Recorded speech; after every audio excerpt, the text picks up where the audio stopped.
Salut, bienvenue dans le fond du garage. Donc comme vous pouvez voir, je profite d'un peu de l'extérieur et aujourd'hui je vais vous présenter un produit qu'on m'a offert et il s'agit du Fly Eggs en format 100. Allez, c'est parti.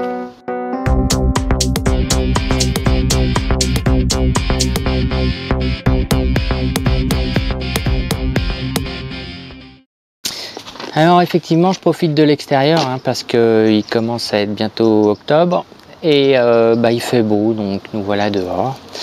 Alors pour la petite histoire, le Fly Egg donc en format 100 m'a été offert et je le remercie encore, merci à toi Jory, par un jeune collègue sur lequel j'ai aidé un peu sur un de ses projets, donc j'espère qu'on en reparlera ici dans le fond de garage concernant un projet Airsoft.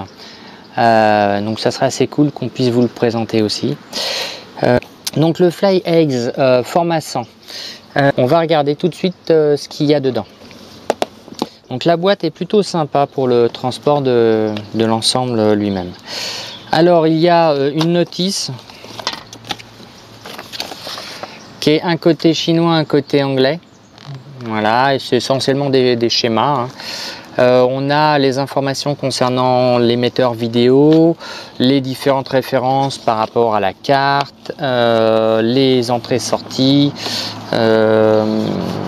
et les quelques caractéristiques importantes comme les valeurs de PID à régler. Ensuite, il arrive donc tout simplement avec un petit cordon pour le programmer. Donc bon, voilà, c'est toujours bien, c'est toujours bien de prix. Même s'il commence à en avoir un peu beaucoup. On a la bestiole, donc qui est plutôt sympa au niveau dimension, elle est assez cool, ouais, très jolie. On a des éléments de protection différentes. Alors on a les protections qui font un peu pour protéger les hélices, surtout quand on débute. Quand on veut passer dans des endroits à la noix, c'est vraiment pratique. Voilà, on a des protections de moteur, donc qui sont en plastique, tout simplement, qui se montent autour du moteur, de chaque moteur, ça les protège tant qu'on peut. On a un ruban élastique en plus pour la queue, pour maintenir la queue, les jeux de vis qui vont bien. Et on a dedans donc des hélices jaunes comme ça, ou les blanches qui sont actuellement montées. Je crois qu'il y en a, donc les jaunes sont plus rigides que les blanches. Alors la bestiole, comme vous pouvez le voir, il est plutôt sympa par rapport à ma main. Après on fera un comparo, donc voilà, il tient assez correct. Il s'agit d'une petite carte. Alors attendez, je vais vous dire laquelle c'est. Non, c'est pas ce côté-là. Une Pico BLX, voilà. Et le LESC 4 en 1, c'est un BLLI. Donc est-ce que c'est un 10 ampères BLLI, 4 en 1 en dessous et la Pico BLX. Donc ils sont reliés par un montage rigide de l'un à l'autre. La Pico n'a pas d'OSD intégré, cette version-là. Il en existe des versions avec OSD, mais pas celle-ci. Et puis pour l'usage qu'on en a, l'émetteur vidéo a deux puissances possibles, 100 mW et 25 mW. Je crois que par défaut il est en 25. Il a une antenne toute basique. Je peux pas vous dire encore si ça gêne. J'ai pas été très loin encore en vol immersion. J'ai fait essentiellement du vol à vue. On va le comparer avec les autres modèles. Alors, on voit ici différents modèles. On va commencer par le comparer à un modèle légèrement plus petit. Ça, c'est l'Aurora 68. Donc, il n'est pas extrêmement plus petit pour la dimension. En fait, il fait 68 contre 100. Voilà, donc lui, il est en quadripale. Alors lui, ça fait beaucoup de bruit. Il a pas mal de patates. Mais au final, vu la différence de taille, alors bien sûr, j'ai pas les protections d'hélice, mais voilà. Ensuite, on passe sur un format 180, donc par rapport à un 180 tout de suite, il a tout de suite une taille un peu plus petite. Et enfin, pour le comparer à un format 200 qui est le double, c'est le QX200, tout simplement. Voilà. Voilà. Au niveau dimension, ça montre à quel point il est petit. Le 200 QX déjà nous paraissait petit. Alors au niveau des dimensions, on va dire un peu plus parlantes, au niveau dimension matérielle, l'épaisseur de la frame principale, enfin de la plaque, on est à 2,5 à peu près, entre 2 et 2,5 mm d'épaisseur, donc ce qui est plutôt pas mal vu la taille du bousin. On a des moteurs de 14 mm de diamètre. Donc les moteurs sont exactement les mêmes diamètres que l'Aurora, sauf que là c'est des 11 500 sur l'Aurora et des 7000 sur le Flyegg 100. Et ils ont mis une prise liée à la prise d'équilibrage pour l'alimentation. Donc c'est bien, ça évite de foutre un 3S, puisque sinon, d'après ce qu'ils disent, ça fume tout. Donc ça évite effectivement de se tromper quand on prend un accu. Malheureusement, je trouve ça un peu juste au niveau capacité de passage, au niveau puissance. Donc je vais sûrement passer sur un bec ou tout simplement un XT30, ce qui serait sûrement plus adapté. Parlons maintenant de la programmation. Alors, moi je me suis pas embêté, hein. Je l'ai plugué sur Betaflight. J'ai même pas fait de mise à jour particulière, hein.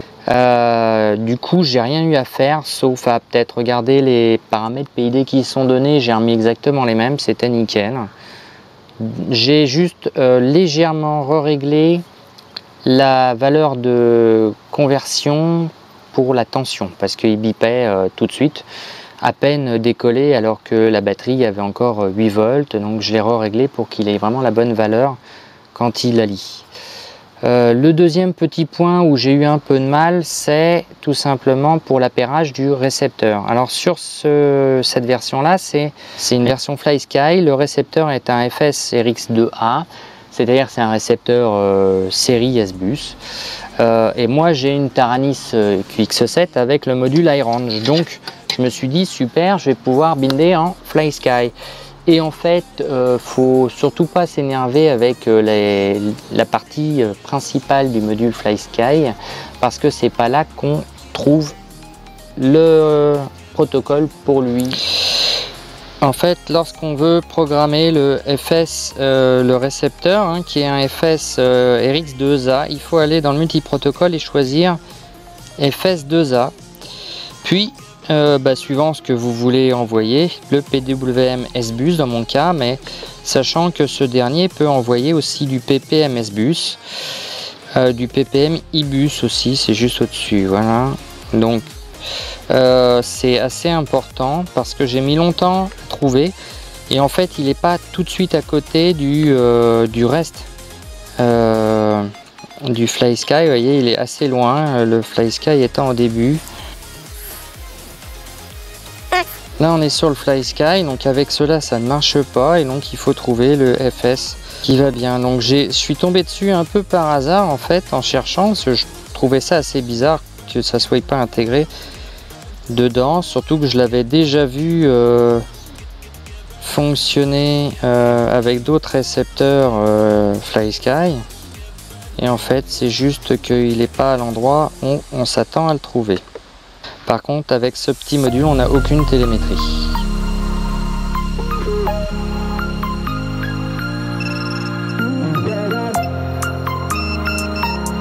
Alors, je pars en mode stable.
Oh merde! Faut que je rachète des accus et des hélices. Trop cool.